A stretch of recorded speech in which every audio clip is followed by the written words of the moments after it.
রাজনৈতিক দল নিষিদ্ধ করলেই নিষিদ্ধ হয়ে যায় না।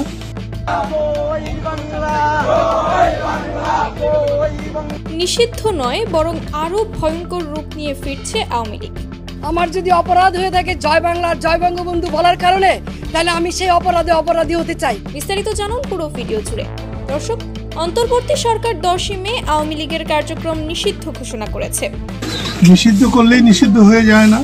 এর আগেও বিভিন্ন সময়ে রাজনৈতিক দল এবং সংগঠনকে নিষিদ্ধ করা হয়, তবে এবারই প্রথম কোনো দলকে নিষিদ্ধ না করে তাদের কার্যক্রম নিষিদ্ধ করা হয়েছে। গণঅভ্যুত্থানের পর একটা বিরতি দিয়ে আবারও সংঘবদ্ধ হচ্ছে আওয়ামী লীগের নেতাকর্মীরা, যার ফলে বোঝা যায় যে আওয়ামী লীগকে নিষিদ্ধ করা এতটাও সহজ নয়। পর্যন্ত কিন্তু আওয়ামী লীগকে 3বার নিষিদ্ধ করা হয়েছিল, আপনারা হয়তোবা অবগত আছেন।